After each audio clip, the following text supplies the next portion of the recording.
Welcome to another episode of Quick and Dirty Marketing. I'm Zach Greenfield. Today we're going to dive into the first topic on our website design and website sales series.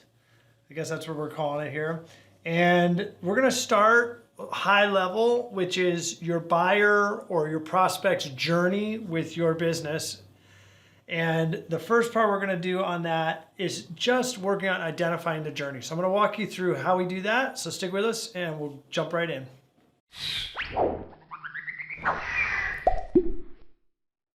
So identifying your buyer's journey is a rudimentary exercise that every business needs to do in order to figure out how to design up a system that is going to engage those buyers.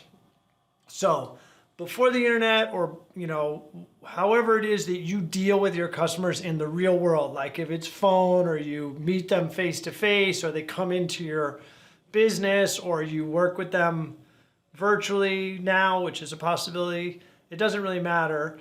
The way that I want you to think about it is like a ramp, okay?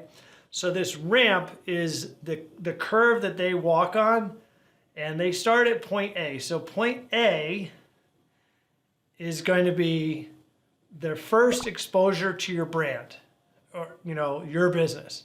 So that's A. And then point B is going to be them becoming your ultimate customer. So your ultimate customer, whatever that is. That's point B. Point A is they just heard about you or they just saw you for the first time. It doesn't matter how they got there. Well, that's not important right now.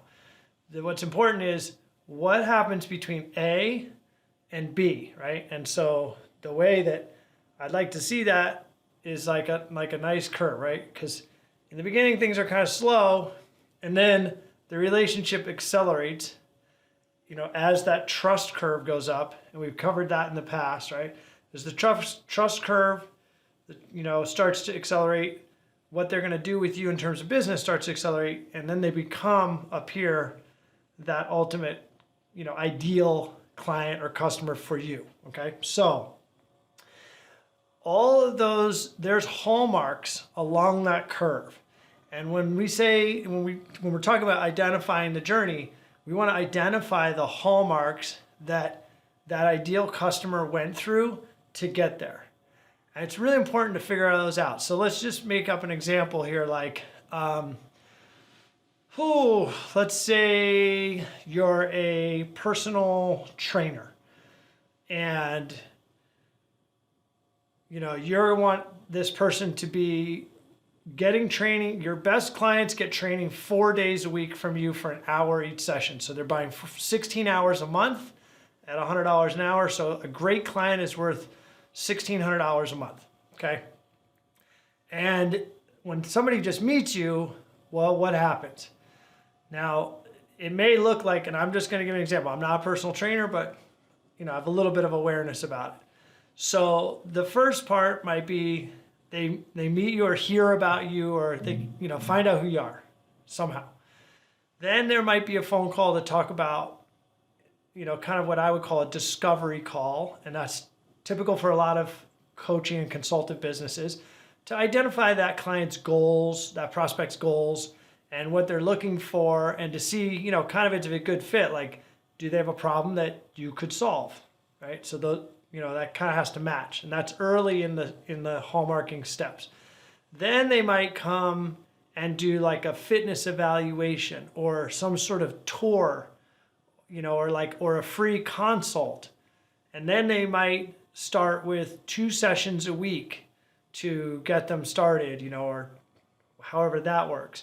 And then they might go for another evaluation, and whatever all those steps are to get them to where they are now working with the trainer 4 days a week, 16 hours a month, and they're getting progress, right?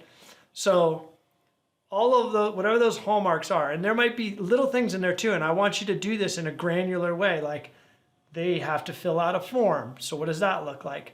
They have to come for a tour, and they have to sign a waiver. They have to take pictures of their body. They have to weigh themselves on the scale.